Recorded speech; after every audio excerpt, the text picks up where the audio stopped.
It starts in the heart. He said, you're slow to believe. You keep trying to make sense of things in your life with your head. You keep trying to figure out the reason for what's happening to you.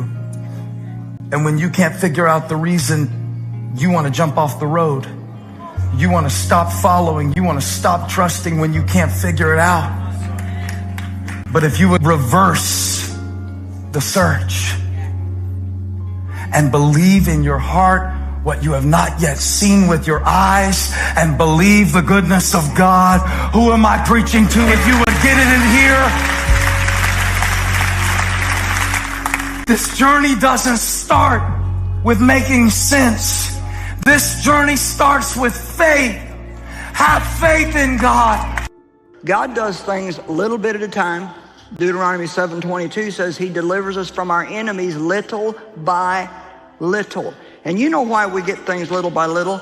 To keep us from getting in pride. People that are shooting star overnight successes rarely ever make it for very long, because they're not spiritually prepared to handle that kind of attention. Amen? You better pray instead of God, give it to me now, you better pray, God, don't give it to me until you know I'm ready.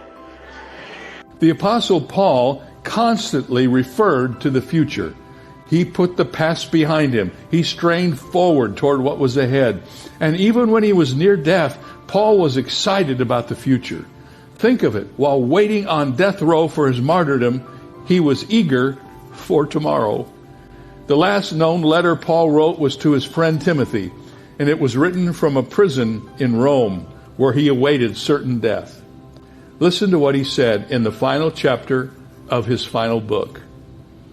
For I am already being poured out as a drink offering, and the time of my departure is at hand. I have fought the good fight. I have finished the race. I have kept the faith. Finally, there is laid up for me the crown of righteousness, which the Lord, the righteous judge, will give to me on that day, and not to me only, but also to all who have loved his appearing. Paul, you see, had an incredible perspective on living and dying. Some years before, he kind of expressed that to the Philippians in these words. He said, for to me, living means living for Christ, and dying is even better. But if I live, I can do more fruitful work for Christ, so I really don't know which is better. I'm torn between the two desires. I long to go and be with Christ, which would be far better for me, but for your sakes it is better that I continue to live. Perhaps Paul's remarkable perspective flowed from the time he was caught up to heaven and glimpsed the glories that were waiting for him up there. But we have a blessing Paul didn't have. We have the book of Revelation, which was written after Paul's death. And the final 2 chapters of that book describe the heavenly home where we're going to spend eternity. It's in great detail in Revelation 21 and 22. And the more we study these chapters, the more excited we become about tomorrow. But our first response to why do bad things happen to good people is to change your definition of good and bad. We generally approach life with those general terms. Is this wanted or is this undesired? But sometimes the good that we desire is bad because it's our desire opposed to God's overall purpose. And sometimes bad feelings result in good outcomes. And so if we get limited into good and bad in the simple framework that we laid out, we will miss bigger components to life, bigger picture, bigger perspective, a greater life that's not just about me and what am I feeling and impacted with right now, but what's happening around me, what's happening beyond me. Ask according to the will of God. 1 John 5:14, and this is the confidence that we have in him, that if we ask anything in his name, he will hear us. Some people think the will of God is mysterious. It's not. The book of Isaiah said, the way of the Lord is so simple, a fool cannot err therein. God's will is consistent with his word. You can know the will of God by the word of God. The word and the will of God are exactly the same. When you pray and you pray the word of God, you are using a nuclear bomb in the supernatural. God is light. The revelation of God is in the Word. God is light. That means He's against darkness. He's against witchcraft. He's against the occult. He's against Satanism. He's against fortune telling. He's against Harry Potter. He's against horoscopes. He's against mind control. Get away from that. That's darkness. That's not light. God's purpose is more powerful than the enemy's plan. The forces of darkness cannot stop what God has ordained for you. If you only knew all the things God has refused to let happen to you. You may have had some bad breaks, disappointments, but just the fact that you're still here is a sign God's favor is on your life. There may be obstacles trying to stop you now.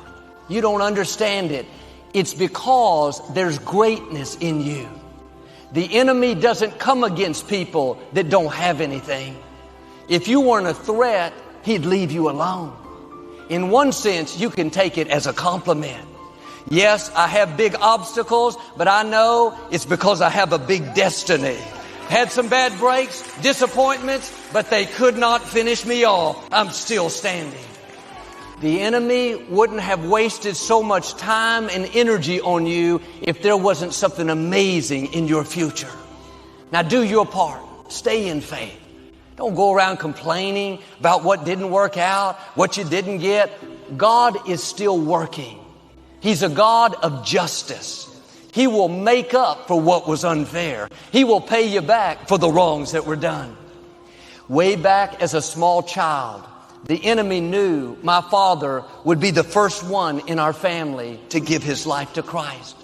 He knew he would be the one to break the cycle of poverty that had limited us for generations.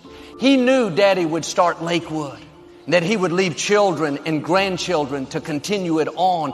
No wonder he tried to stop him in the fire. No wonder his family told him all he knew how to do was pick cotton, that he could never become a minister. No wonder one church asked him to resign because his message of faith and victory didn't fit in. When you have a big future, the enemy is not going to just roll out the red carpet and let you fulfill it. Paul said, 1 Corinthians, a wide door of opportunity is open to me, and there are many adversaries. The many adversaries doesn't mean God has forgotten about you. Doesn't mean you've been left out. It's because of the wide doors that are about to open. It's because of the favor that's in your future.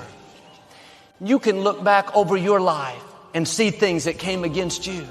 Some that you had nothing to do with. Things that weren't fair. You were left out, mischaracterized, made to look bad. Other times you tried to step up to a new level. You tried to set a new standard, but opposition came out of the woodwork. Things that you've never faced. There are forces that don't want you to take new ground. When the enemy sees you start to make progress, he'll send the storm, the winds, the waves.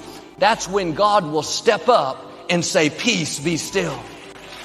The storms cannot stop our God. What you're up against is not a sign that you're stuck. It's a sign promotion is coming. The storm is a sign God is close to the shore. You're about to see things change in your favor.